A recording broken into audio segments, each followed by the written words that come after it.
Bem-vindos ao Marca de Água, o podcast onde cada episódio deixa a sua marca. Apresentar a minha convidada de hoje é uma tarefa difícil. Tem uma carreira de sucesso há mais de 40 anos, é uma das maiores referências do audiovisual em Portugal, destacou-se na rádio e destaca-se na televisão e também nos palcos e na escrita. É carismática, criativa e empática. Toda a gente conhece a Júlia Pinheiro. Mas o que é que uma amiga pode dizer da Júlia? Que é doce, divertida, enérgica, que tem uma gargalhada contagiante, que sabe ouvir, que ama a família, que é de resto a sua maior força. Vamos lá começar esta conversa, Júlia? Ih, Teresa. Vamos começar. Muito obrigada pelo teu convite. Olha, e de facto é uma tarefa difícil, porque nós nunca nos vimos nesta situação, não é? Tu já conversaste comigo, assim, pequenas conversas, mas o contrário nunca aconteceu. Acho que não, pois não. Embora nós estivéssemos já participando em uma série de coisas na televisão. Sim, sim. Mas diz-me, o que é que tu queres saber? Eu quero, no fundo, eu conheci-te nessa altura, mas quero que tu me digas, tu começaste muito cedo e tu tinhas isto tudo muito claro na tua cabeça, não tinhas? Tinha, nós convém dizer aqui que a nossa conversa pode ir perigosamente para dimensões mais privadas, que nós somos amigas. Tu és a minha amiga mais antiga, eu não tenho o privilégio de ter amigos do tempo em que era mais pequenina, do tempo da primária, e portanto tu és, de facto, a minha amiga mais antiga, esteve no meu casamento como dama de honor, única, e portanto há aqui um grande carinho e uma grande proximidade. E o perigo, de facto, disto se tornar, exatamente. Nós podíamos tornar esta conversa uma coisa muito diferente, em que a televisão nem sequer entrava, não é? Exatamente. Contudo, quando nós nos conhecemos, que foi há 40 e tal anos, na faculdade, eu já tinha muito, como tu dizes, eu tinha tudo muito já alinhado na minha cabeça, o que é curioso, porque eu não tinha nem maturidade, nem ligação a nenhuma área vagamente próxima da comunicação. O meu universo familiar não tinha nada a ver com isto, mas eu sabia uma coisa, que tinha que comunicar, que tinha que falar com as pessoas, que eu tinha uma espécie de uma energia que me traria aqui. Portanto, quando nos conhecemos, eu já estava na rádio, há muito pouco tempo, mas já estava na rádio, curiosamente na área da informação, mas tinha perfeitamente marcado na minha cabeça que eu iria fazer televisão, que era de facto o que me interessava. Portanto, eu já tinha isto alinhado e quis o universo, o trabalho e as pessoas que nós fomos encontrando, nós fomos nos encontrando também várias vezes ao longo das nossas carreiras, que tudo se proporcionasse e no tempo certo e no momento certo e quase sempre com muito sucesso.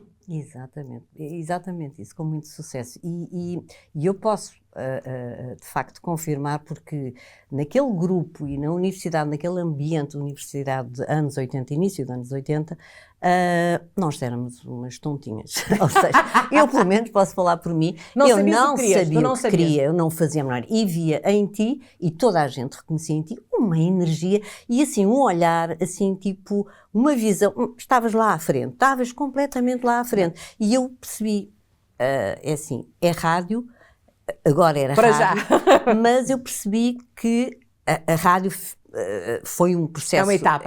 Era uma etapa, apesar de ser um meio próprio e que nós respeitamos muito, mas tu tinhas um caminho para fazer, não é? No entanto, começas pela rádio. De que forma, e tu consideras a rádio quase que funcionou como escola? Sim, sem dúvida. A rádio para mim foi o primeiro degrau, mas foi um degrau que apareceu como consequência de outro, porque eu, antes de começar a fazer rádio, participei num casting. Já te contei isto, já nem te lembras.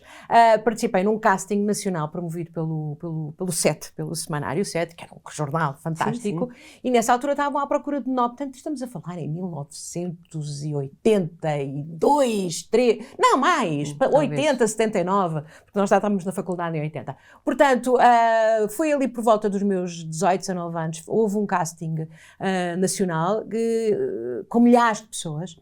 Eu participei, mandei lá a minha cartinha e tal, aquelas coisas, e depois fui a várias etapas de casting já num estúdio de televisão, no Lumiar, era a RTP, portanto o outro braço desta iniciativa, e fiquei.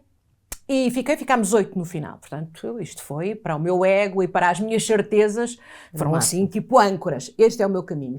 Isso teve muita importância. Não teve consequências de momento, porque naquela altura, porque a RTP, à época, não contratava ninguém. Estávamos ali no rescaldo ainda do 25 de Abril, as empresas não contratavam, as empresas de comunicação não contratavam ninguém. Portanto, eu fiquei um bocadinho pendurada. Ei, cheio de talento, confirmado. Até o Júlio Isidro. Olha, até o Júlio Isidro esteve no júri final.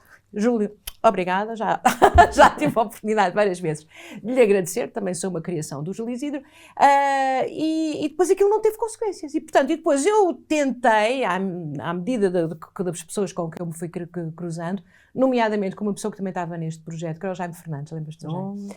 E o Jaime percebeu aquilo que ele dizia a brincar, e eu depois assimilei também e uso com frequência, a chama. Eu tinha a chama. A chama tinha aquela coisa, e ele viu em mim isso. E depois foi propiciando, dentro dos contactos dele, que eu me ligasse. E de facto, depois apareceu primeiro a Antena 1, onde estive 2 anos, e depois, quando eu te conheço, estava na Antena 1 a transitar para a Rádio Renascença, onde tu depois também vens a trabalhar, e portanto eu estava, e tudo o que eu aprendi nessa altura, eu acho que aliás forjei a comunicadora que sou hoje no tempo da rádio, porque a Rádio Renascença deu-me imensa liberdade. Eu fiquei... E deu-te também... Deu-me amor, que encontrei lá o amor. Aliás, eu posso perguntar, tens referências dessa altura? E uma das referências vive está lá em casa há 40 anos. 41 que nós já vivemos juntos. Sim, foi todo um processo, mas foi muito, muito, muito intenso. Foi uma aprendizagem maravilhosa, de facto, porque eles deram-me liberdade, eles deram-me espaço, a Renascença deu-me um espaço imenso, responsabilizou-me, entregou-me programas, e eu, sem saber muito, fui apreendendo, tipo esponja. E depois uma das grandes referências da época era de facto o Rui Pego, que tinha um programa que se chamava A Cor do Som, no FM, na havia o FM, Onda Média, essas coisas todas, e quis o destino. O Rui Pego visse que havia cores noutro sítio e pronto, já é conhecido, acabámos por nos envolver nos corredores da Rádio Renascença. Uma escandaleira. A Teresa sabia tudo. Porque entretanto estávamos a terminar a faculdade. E pronto, e depois, mas rapidamente também percebi, 5 anos depois de estar ali na Renascença, percebi que eu tinha que dar um salto. Eu já tinha queimado ali vários níveis de aprendizagem, portanto eu tinha que tinha que aparecer outra coisa qualquer, mas não conseguia entrar na RTP. Mas tu primeiro, havia um lado, tu estavas mais, não é talhada, mas ou a oportunidade seria mais a informação. Eu queria informação. Tu querias informação. Eu queria informação, aliás, esse foi talvez o meu grande insucesso, porque no meio disto tudo eu queria ser pivô de informação. Portanto, o meu desejo era de facto vir a ser o rosto de um jornal de notícias na televisão. E à época, quando eu passo para a Renascença, disseram-me uma coisa extraordinária. Eu pedi, eu quero ir para a informação, portanto vamos aqui, vou fazer tudo para que seja para a informação. Eu estou tão equipada para ir para uma coisa como para a outra, tinha uma voz horrível, é verdade, melhorou um bocadinho com o tempo, e disseram-me, não pode ir para a informação porque não há mulheres na informação, ainda na Rádio Renascença, como o tempo mudou, e sobretudo à noite. À noite não pode haver mulheres na redação. E aquilo ficou-me. Pois anos mais tarde, 1 ano ou 2 depois, foi contratada a Aura Miguel. E rompeu-se esta regra. A Aura Miguel tinha a benção. Tinha, sim, mas a Aura nessa altura ainda estava numa outra fase da vida dela, ainda não estava as coisas tão ela não tinha a vida tão virada aqui para estas coisas da igreja e afins. Mas, curiosamente, eu não podia estar na redação de informação, mas tinha um programa de entretenimento à meia-noite. Que era também. Portanto, estás a ver o. Não, era a ação da meia-noite. A ação da meia-noite. Portanto, havia aqui um critério que era imediatamente quebrado e que me deixava muito revoltada. Então, na informação não posso estar, eu posso estar no entretenimento. Pronto. Isto obrigou-me a fazer uma escolha. Que eu pensei, eu vou corrigir no dia em que eu saí desta empresa, que eu sabia que iria sair dali um dia, tinha 20 e poucos anos. eu vou, quando chegar o momento da televisão, eu vou ser pivô de informação na televisão. E não correu bem. Mas, e voltamos, e aqui fazemos assim, tu és das poucas profissionais e comunicadoras que fizeste o pleno, não é? Estiveste ali, e apesar de teres feito programas na RTP, o que eu quero chegar assim rapidamente é àquele momento em que surgem as televisões privadas. Isso aí tivemos a certeza que era um grande momento. Exatamente. E foi isso que eu lembro, porque eu estava presente no dia em que tu recebeste o convite.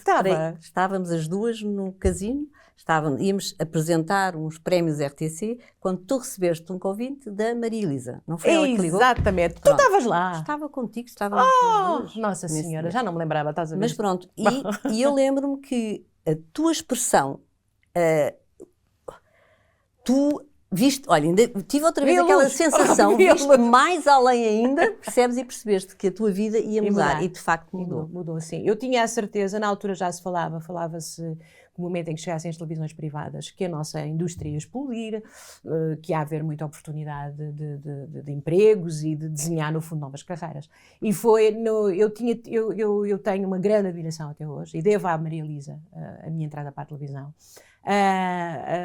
porque ela contrata-me antes da SIC ter as suas emissões regulares no ar, e ela contrata um número muito restrito de profissionais para a área do entretenimento, porque quem estava a tomar conta da informação era o Emílio Rangel. Portanto, eu entro para a SIC com a certeza, e sempre a dizer cá para mim, quando me apanharem na próxima esquina, eu já estou na informação. Não correu bem. Mas fizeste ali uma mistura. A primeira praça pública era importante. Não era bem importante. Eu estive na redação ainda um ano e tal, na redação da SIC, a fazer a praça pública, que foi fantástico. E fiz curso de pivôs, com todos os pivôs que hoje são conhecidos, fizemos um curso de preparação e entretanto, a Maria Elisa sai da SIC e ficamos todos com o Emílio Rangel. E o Emílio então mandou-nos preparar a todos, no fundo fizemos todos uma preparação muito intensa para ele depois escolher. Teresa, foram tempos tão galvanizantes, tão extraordinários.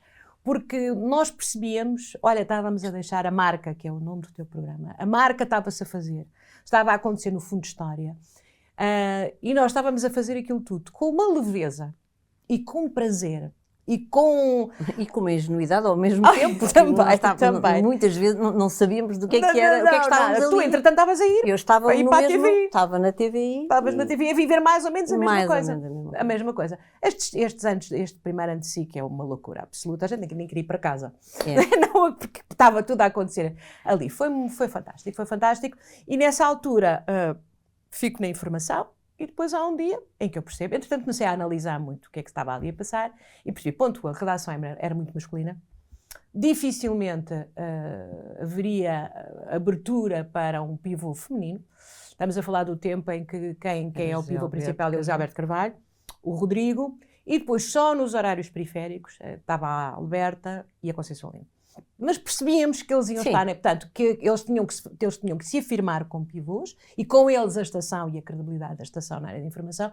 Portanto, não havia folga para alguém poder tu, rapidamente o Emílio viraste o Emílio volta a ser muito afirmativo e faz um convite nessa altura para fazer uma coisa chamada A Noite da Má Língua, que foi o meu maior susto e um dos momentos de maior prazer que eu tive na minha vida profissional, porque quando ele me dá a tarefa, não havia um formato feito, aquilo não foi comprado em lado nenhum, não tinha sido feito ainda.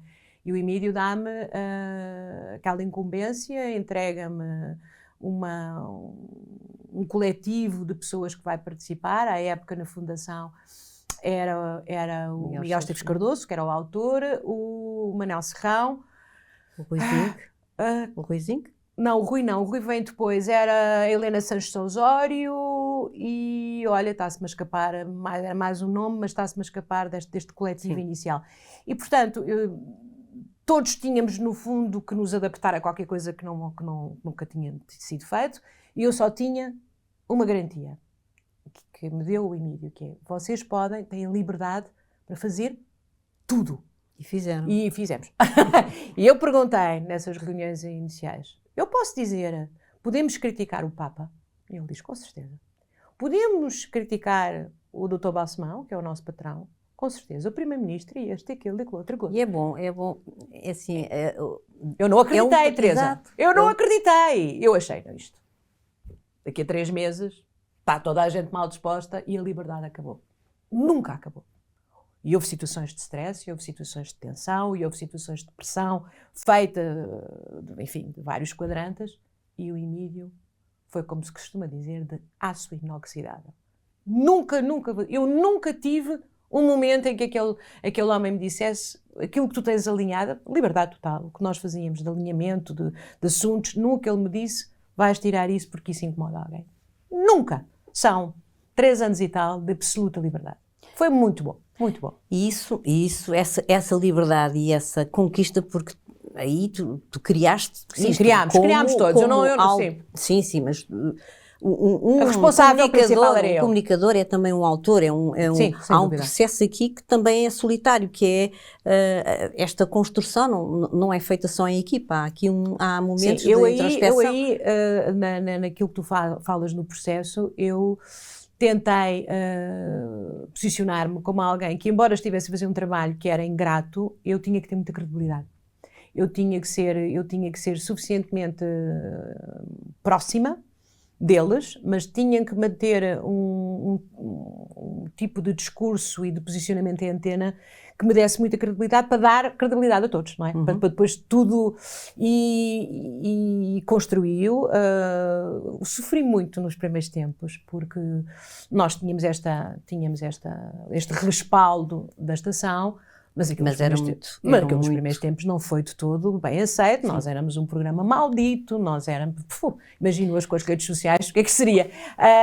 E foi um bocadinho solitário nessa altura, se bem que o Manel Serrão e o Miguel Esteves Cardoso me tivessem dado imenso apoio. A Helena depois desistiu, depois entrou. Tínhamos muita dificuldade em manter uma figura feminina, que era indispensável, porque, principalmente o Serrão era muito contundente e às vezes dizia coisas que as pessoas ficavam, as senhoras fugiam um bocadinho. Depois tivemos a Constança Conhissá, tivemos a Graça Lobo, até que estabilizámos com a Rita Blanco. E com o Ruizinho, que aquilo foi mudando com o tempo e foi fantástico. E de facto, eu nunca... Depois permitimos-nos, há um momento em que nos permitimos, já estamos instalados, o programa deixou de ser de culto para passar a ser um programa absolutamente mainstream, não é? Toda a gente via, e então permitimos-nos fazer mais entretenimento e divertimos-nos, fizemos tudo e mais alguma coisa. Depois dessa primeira experiência que foi, de facto, intensa e de facto foi dos programas que eu penso que te deram mais prazer fazer, tu começas a entrar no entretenimento grande, ou seja, não é? E esta ideia que eu tenho, que eu sempre tive em relação a ti é qualquer formato que te dessem, tu dizias, eu sou capaz, eu faço. De onde é que isto vem? Esta confiança, esta certeza, que não é arrogância, não tem nada a ver, tem a ver de facto com uma certeza de que tu consegues pegar em qualquer formato, seja ele no prime time, seja ele no daytime, e tu consegues, tu olhas, tu tens uma visão da tua audiência, o que é que te faz... Qual é o meu método de trabalho? O teu método de trabalho para... eu acho que me dá essa capacidade de me acomodar àquilo que me estão a dar e depois fazer parte disso de forma completamente integrada. É que, como sou aquilo que eu costumo chamar uma profissional completa, ou seja, eu não sou apenas uma apresentadora. O meu método de trabalho é esse, porque sei editar, porque sei fazer reportagem, porque sou capaz de editar em várias frentes, ou seja, tanto posso fazer edição de texto, como posso fazer edição de imagem, como posso fazer edição de conteúdos, ou seja, as minhas certezas vêm da experiência. E do controle do todo. Sim, e de saber que em qualquer das vertentes que o todo de um programa, de um formato exige, eu sou capaz de desempenhar qualquer daquelas funções. E isso só vem de uma coisa, experiência, porque de facto tive em todas as frentes. Nós pertencemos as duas a uma geração de profissionais na área da comunicação que fez tudo. E que não teve formação. E que, quer dizer, digamos que aprendemos no terreno. Nós aprendemos a fazer, cometendo muitos erros, naturalmente, mas sobretudo tem a ver com isso. Portanto, quando eu agarro um formato qualquer, eu sei, ponto 1, o meu primeiro método de trabalho, adequar o meu posicionamento enquanto apresentadora a esse formato. Se é uma coisa do daytime, eu tenho que ser, se calhar, mais macia, mais próxima, baixar um bocadinho o tom, ser mais envolvente, ter uma coisa assim mais, posicionar-me de uma forma mais suave. Se é um programa de entretenimento prime time, eu tenho que ter força para entrar num platô e agarrar e adequar o meu discurso a isso. Se é uma coisa completamente diferente, farei o mesmo. Ou seja, eu tenho muita preocupação no meu método, na marca, como tu dizes, que comunicadora é que eu vou ser nesta dimensão. Esta dimensão é diferente das outras. Este programa é diferente do outro. Este programa está vocacionado, depois obviamente todo o resto de trabalho, está vocacionado para quem, quais são os públicos que estão a ver, a reflexão que deve ser feita dos conteúdos, enfim, tudo isso está em análise para mim e vale. E quando começas a ganhar espaço perfeitamente legítimo no prime time, em que todos os formatos, os grandes formatos, eu quando digo isto, digo na SIC e depois na TVI, tu não te sentias muitas vezes pressionada, porque tinhas inerentemente... Para alcançarmos o sucesso. Para alcançarmos resultados. Nunca te sentiste ali um bocado apertada, ali um bocado assim, caramba? Sim, algumas vezes sim. Embora eu tenha tido a grande vantagem de ter apanhado os melhores anos, acho eu, quer de um lado, quer do outro. Por exemplo, sair da SIC foi uma decisão muito difícil, mas porque era de facto um sítio que eu considerava quase uma extensão de mim própria. A minha identidade estava, quase que se confundia com aquela marca. Mas houve uma altura que eu percebi que não cresceria mais, até porque nós tínhamos muitas e boas figuras que podiam fazer prime time e a determinada altura, de novo, como tu dizes, vendo mais à frente, eu pensei, há muitas outras pessoas aqui que serão sempre escolhas legítimas e eu aqui já não consigo fazer mais. Também o Emílio tinha saído, portanto, há aquele processo com a RTP, onde eu tive muito tempo e depois sou convidada pelo Zé Eduardo. E aí já tinhas outro, aí já tinha outro enquadramento. E vou para aí um cargo de estrutura que de alguma forma também te coloca numa posição diferente. Sim, e onde fiz grandes aprendizagens. Entretanto, quando eu faço essa mudança de estação, eu sei que ser apenas apresentadora não me chegava. Eu tinha que compreender, havia um lado do negócio, da nossa indústria, sobre a qual eu não tinha nem experiência nem conhecimento. Portanto, eu queria muito estar, enfim, noutro patamar para compreender todas as dimensões do negócio. E quando vou para a TVI já levo isso negociado, que vou ter um cargo de estrutura. Fui subdiretora durante, já nem sei, 8 anos, 7 que estive, 7 com o Zé Eduardo Muniz. Eu era subdiretora do Zé Eduardo, onde nós nos tivemos tantas vezes e onde ainda se forjou mais as raízes da nossa amizade. Estávamos todos os dias juntas, graças a Deus, e tínhamos a cumplicidade de sempre, que é o mais bonito, que é as pessoas não se transformarem, não desaparecerem da vida umas das outras, pronto. E aí eu tinha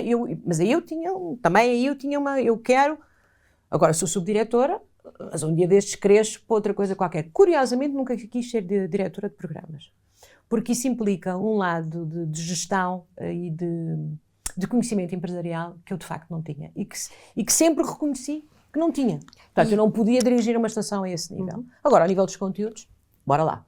Mas e depois dá-se o inverso. Sim, depois dá-se o inverso. Dá-se o inverso e muitas vezes, e eu penso aqui, a comunicadora que está, e tu sabes que o público se liga a uma estação, a uma figura e, por seu lado, a uma estação, não é? E quando tu sentiste, acusaste alguma vez aqui teres desiludido um bocadinho as pessoas que Provavelmente, isso é, sim, provavelmente. Embora, sei lá, o público me seguia, eu acho que o público nunca nos segue bem, acho que o público tem momentos de projeção e depois, hoje seguir tem outro significado, porque existem as redes sociais e tudo mais, mas à época não. Portanto, eu acho que há um momento que as pessoas sentem uma ligação que tem a ver com aquele projeto que estás a fazer e depois às vezes esquecem ou não. Pronto.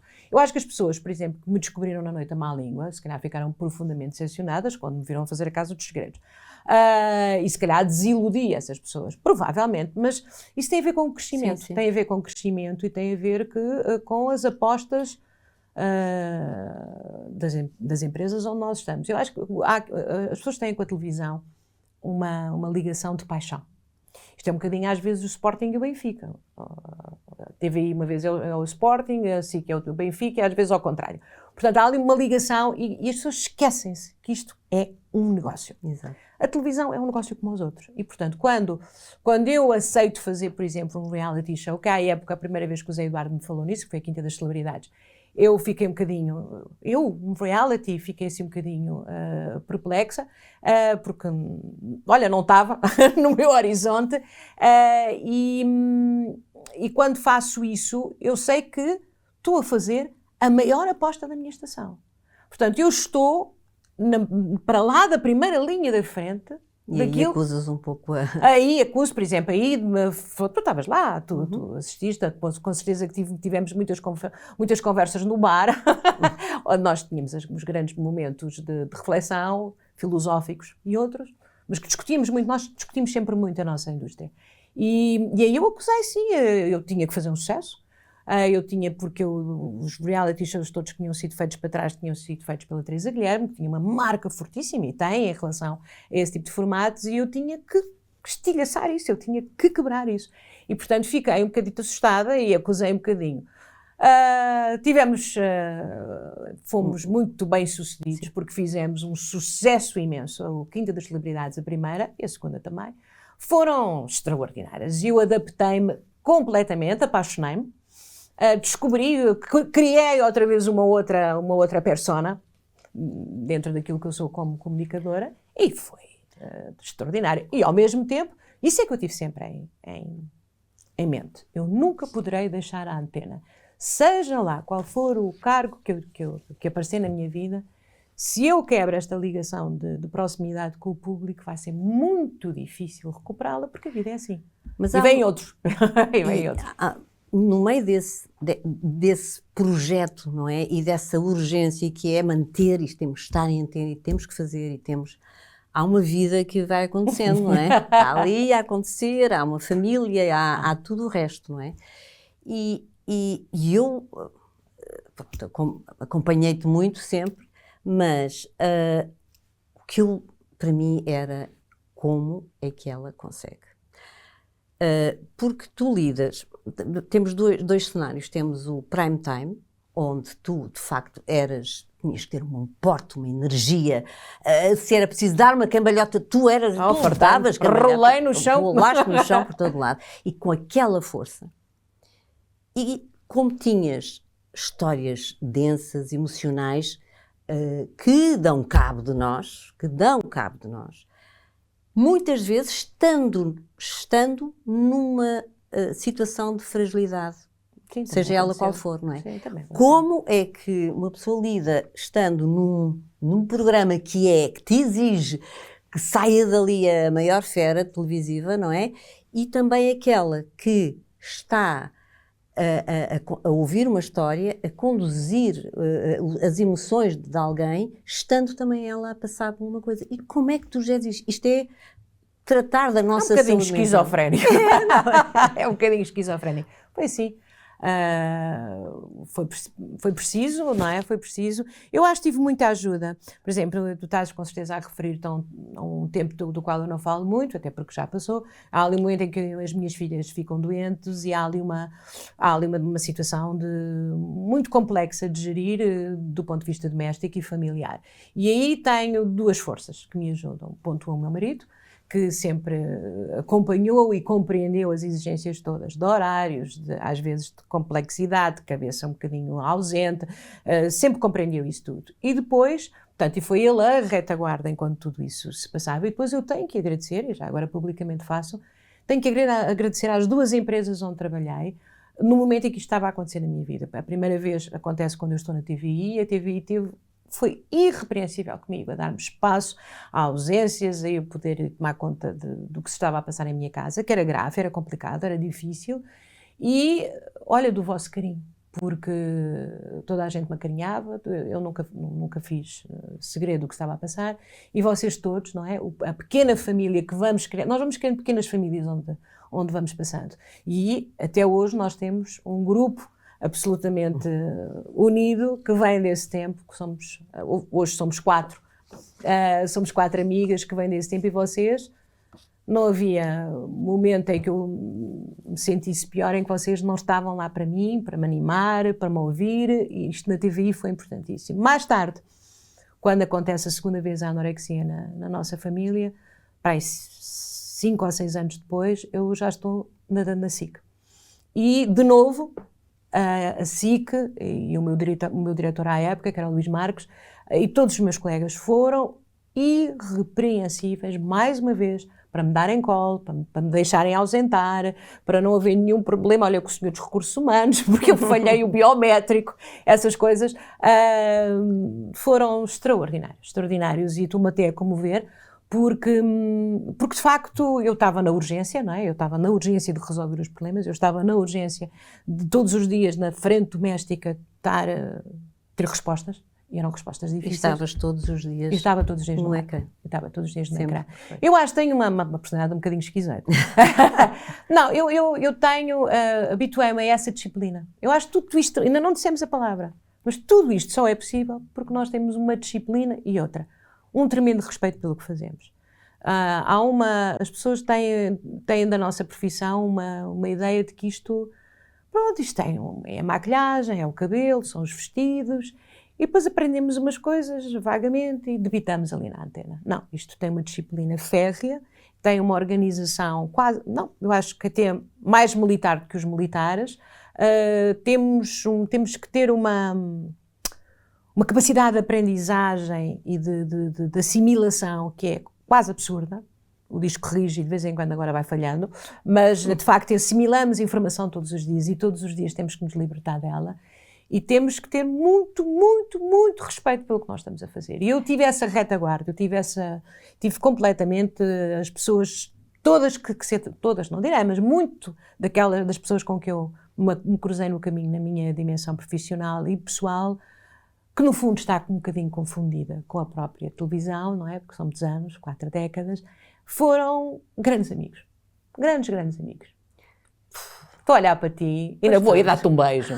Não me obrigues a isso, faz favor.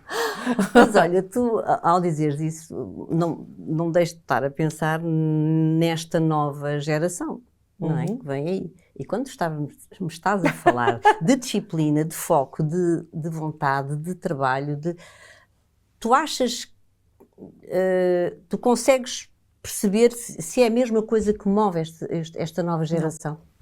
Eu digo-te que não é a mesma coisa que move. Eu acho que grande parte das pessoas que hoje vão para a área da comunicação vão com uma ideia muito romantizada no mal. Eu fui, tu também provavelmente terás ido muito por aqueles padrões há 40 anos, românticos, daquilo que era uma estação de televisão e pronto, íamos para trabalhar. Essencialmente para trabalhar e desfrutar daquilo que aquele trabalho nos dava, que era uma energia, uma adrenalina. Eu acho que nós todos íamos à procura de adrenalina. E eu estou viciada nisso.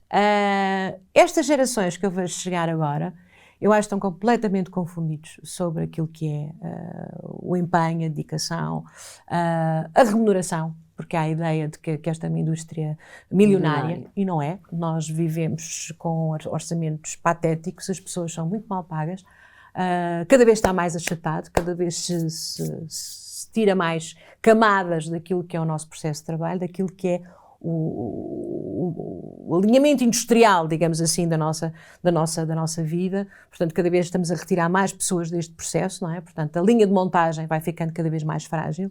E vem muito na postura de que é uma coisa que eu odeio ouvir, que é eu quero ser famoso, ou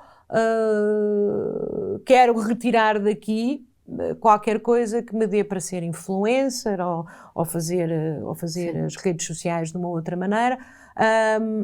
Eu fico com pena, porque imagino que hoje o universo é muito isso, não tenho nada contra, façam as suas vidas, mas no contexto da nossa profissão isso não chega, é curtinho, é pouquinho. Mas a televisão também mudou. A televisão Mudou, aliás, mudou. Os conteúdos televisivos existem na mesma. A sua distribuição e o lugar onde eles surgem, onde eles pululam, também se tornou diferente. Porque, não é? Sim, e é sim. isso que esta malta nova, esta nova geração também se está a posicionar. Eles querem ser... Tem os conteúdos no TikTok, tem os conteúdos... Sim, não é? mas acho que isso são... é uma conversa.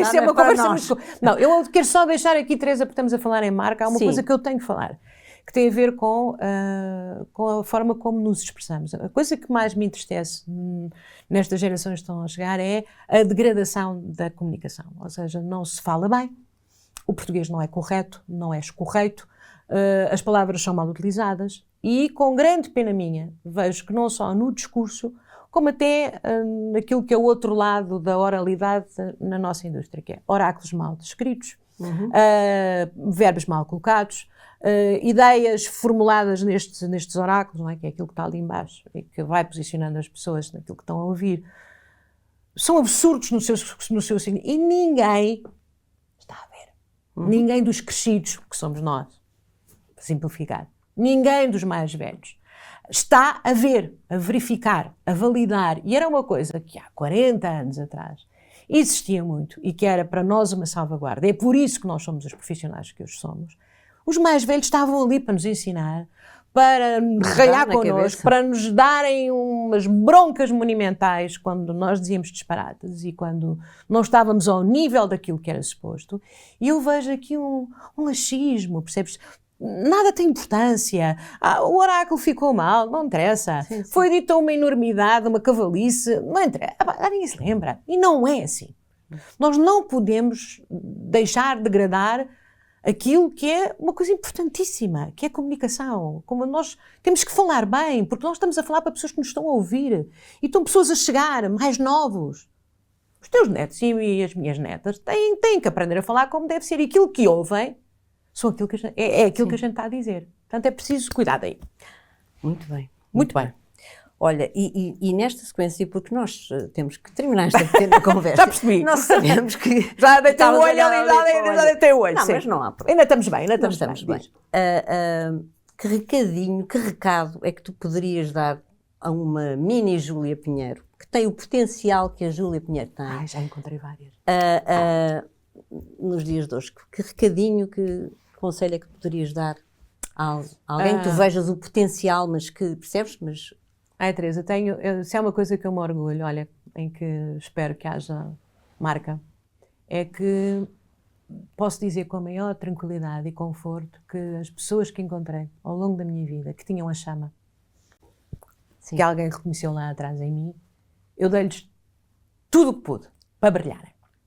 E algumas dessas apostas foram extraordinariamente bem-sucedidas, a saber a Cristina Ferreira, mais outros tantos, mas a Cristina talvez é aquela que mais capta a atenção das pessoas e que de facto se afirmou completamente em várias dimensões. Mas aquilo que eu poderia dizer hoje é que, ao contrário do passado, o conselho que eu dou a comunicação é importantíssima, uma grande capacidade de comunicação, um português irrepreensível, cultura, por amor de Deus. Não se pode ir para a televisão ou para qualquer plataforma digital que tenha grande público ou que não seja de grande público. Nós temos sem saber do que é que estamos a falar. Portanto, uma coisa que eu estou sempre a dizer às equipas com quem trabalho é, por amor de Deus, mantenham-se a par do que está acontecendo no mundo. Sejam receptivos em relação a isso, não se fechem em bolhas que têm só a ver com a área do entretenimento ou só com a moda, não, abertura total. E depois, não terem como aposta única e exclusivamente a ideia de estar à frente do ecrã, à frente da câmara. Porque isso... É um vazio também. No futuro não vai acabar. Não é? Vai acabar, o nosso negócio está a transformar-se. Portanto, fazer tudo. Editar, andar com uma câmara, saber mexer na câmara, saber mexer no áudio, saber mexer tudo. Porque é isso que lhes dará longevidade.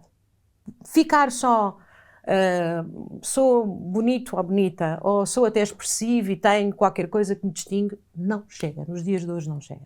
Chegava, se calhar há 40 anos, hoje já não chega. Olha, minha querida, e acabar mesmo para terminarmos esta conversa, que eu ficava aqui contigo de ser. Então não a sei. sério.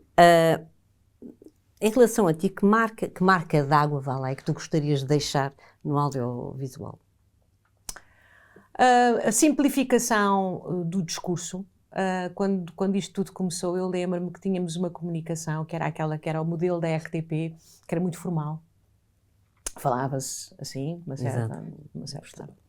certa maneira, as vozes tinham que ser muito colocadas, vozes extraordinárias. E se eu deixar uma coisa, é que não é preciso ser extraordinariamente bonita ou vistosa para ter o meu lugar. Portanto, ou seja, todos os requisitos que têm a ver com o físico não são indispensáveis. Que realmente tive sempre uma comunicação que apontou para a proximidade com as pessoas, para uma comunicação mais direta, mais quente, e que dê espaço aos outros. A coisa que eu quero sempre orgulhar no dia em que fechar a porta da minha vida profissional é que digam: a Júlia deu espaço. E quando tinha possibilidade de decisão, decidiu em benefício do brilho de outros. Não vale a pena, nós só podemos brilhar quando damos luz a quem está ao nosso lado. E se isso ficar como o meu legado, fico feliz. É sério, a sério, não, é isso mesmo.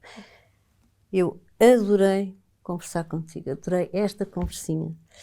Acho que, eu não tenho dúvidas que é também a tua generosidade, que não se vê só na amizade, mas que também se leva para o plano profissional e que acho que, estás a ver, esse faz parte do teu legado, essa generosidade. Achas que tenho uma marca d'água? Tens uma marca d'água aí completamente impressa. Portanto, eu só te quero agradecer muito por termos tido esta conversinha. E pronto, agora temos de ser outras. Agora tens que ir jantar comigo. Pois. E com as outras. Exatamente. Com o nosso grupinho. E é assim. O Marca d'Água é um podcast quinzenal criado pela GEDIP, um espaço de reflexão, partilha e valorização do que é único, original e autoral, porque cada criação deixa a sua marca. Não perca o próximo episódio.